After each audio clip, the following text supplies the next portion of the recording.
Media এবং অন্যান্য বন্ধুগণ, আজকের এই ধর্ণা মঞ্চ 12টা থেকে শুরু হয়েছে।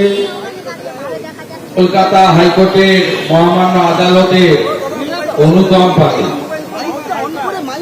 এই ধর্ণা মঞ্চে উপবিষ্ট আছেন আমাদের রাজ্যের লোকপ্রিয় সভাপতি, ভারত সরকারের অন্যতম রাষ্ট্রমন্ত্রী সম্মানীয় ডক্টর সুকান্ত মজুমদার, বালুরঘাটের সাংসদ। মঞ্চে উপবিষ্ট আছেন ভারতীয় জনতা পার্টির সর্বভারতীয় প্রাক্তন সহসভাপতি, আমাদের এই রাজ্যের বলিষ্ঠতম নেতৃত্ব, প্রাক্তন সভাপতি অগ্রজ সম্মানীয় দিলীপ ঘোষ মহোদয়।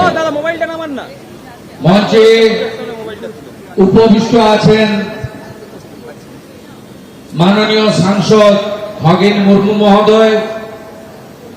নিচে বসে আছেন রাজ্যসভার সাংসদ মাননীয় শ্রমিক ভট্টাচার্য, আমাদের আলিপুরদুয়ারের সাংসদ এবং আমাদের আদিবাসী মুখ মনোজ টিগ্গাজি, আমাদের রায়গঞ্জের সাংসদ কার্তিক পাল মহোদয়।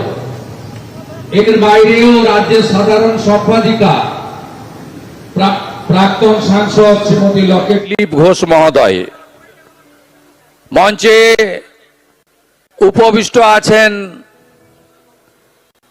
মাননীয় সাংসদ খগেন মুর্মু মহোদয়। নিচে বসে আছেন রাজ্যসভার সাংসদ মাননীয় শ্রমিক ভট্টাচার্য, আমাদের আলিপুরদুয়ারের সাংসদ এবং আমাদের আদিবাসী মুখ মনোজ টিগ্গাজি, আমাদের রায়গঞ্জের সাংসদ কার্তিক পাল মহোদয়। এর বাইরেও রাজ্যের সাধারণ সম্পাদিকা প্রাক্তন সাংসদ শ্রীমতী লকেট চট্টোপাধ্যায়, সাধারণ সম্পাদিকা লড়াকু বিধায়িকা শ্রীমতী অগ্নিমিত্রা পাল মহোদয়া এবং সঞ্চালক পরিষদীয় দলের চিফ হুইপ বিরোধী শঙ্কর ঘোষ সহ আমাদের মোর্চা শাখা বিধায়কবৃন্দ, রাজ্য কমিটি এবং উত্তর কলকাতা সহ পার্শ্ববর্তী জেলার সভাপতিগণ সহ নেতৃবৃন্দ।